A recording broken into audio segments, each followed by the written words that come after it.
और अब omni demon वो बोलता है कि हम लोग एक आखिरी बैटल पे हैं, जो कि है गॉड वर्सेस इविल की। और अब ट्रू फॉर्म ज़ेनो बोलता है कि तुमने एक रेयर डिवाइन पावर्स को अचीव कर लिया है, जितना मैंने सोचा था मेरे क्रिएशन के लिए तुमने उससे भी ज्यादा पावर्स को अचीव कर लिया है। जिस पर ओमनी डीमन बोलता है कि इतनी ताकत जो तुम्हें पूरी तरह से डिस्ट्रॉय कर सकती है, और इसके बाद मैं एक न्यू किंग बनूंगा पूरे मल्टीवर्स या फिर पूरे एग्जिस्टेंस का। और चलो शुरू करते हैं। और अब दोनों के दोनों क्लोज आके फास्ट मोमेंट में पंच कर रहे होते हैं, जो कि नॉर्मल मॉडल्स को देखना पूरी तरह से मुश्किल था।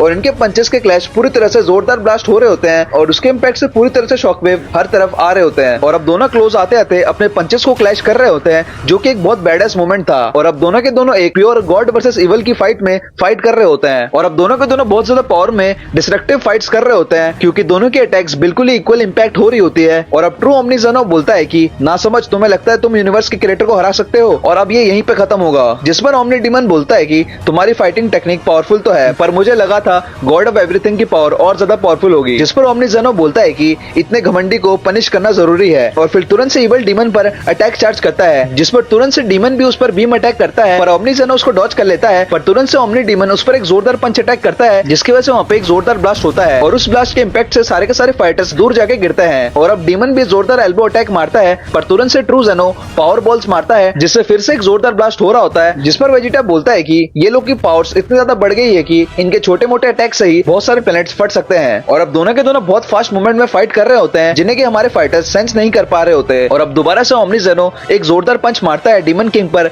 जिसकी वजह से वो दूर जाके गिरता है। जिस पर वहाँ पे एक ब्लास्ट होता है और डीमन निकलता है और बीम चार्ज करता है। जिस पर गोकू बोलता है कि ये कुछ जाना पहचाना लग रहा है, और तुरंत से वहाँ पे फ्लैशबैक आता है, जिस पर हमें पता चलता है कि वो डीमन उसी तरह के बीम का यूज कर रहा है, जिसकी वजह से उसने तुरंत से नाट्सू और इचिगो को पूरी तरह से खत्म कर दिया था, और जो कि एक बहुत पावरफुल अटैक है। और सीधा डीमन बीम चार्ज करता है ओमनी किंग की तरफ, जिसको कि ज़ेनो इजीली डॉज कर लेता है। पर तुरंत से वो ज़ेनो के पीछे आके उस पर एक जोरदार नी अटैक करता है, और लगातार उस पे डैमेजेस कर रहा होता है, और तुरंत से अपनी की ब्लेड से बहुत गहरा डैमेज कर देता है ज़ेनो पर, जिसकी वजह से ज़ेनो सीधा नीचे जाके गिरता है। पर फिर से ज़ेनो चार्ज करता है डीमन की तरफ, और सारी डीमंस के अटैक को डॉज करके सीधा एक जोरदार पंच मारता है, जिसके इम्पैक्ट से डीमन अंदर जाके गड़ जाता है। और ये देखकर सारे के सारे फाइटर शॉक में रहते हैं। और अब ज़ेनो बोलता है कि बिहोल्ड करो ऑल माइटी क्रिएटर को, और जोरदार किक मारता है डीमन पर,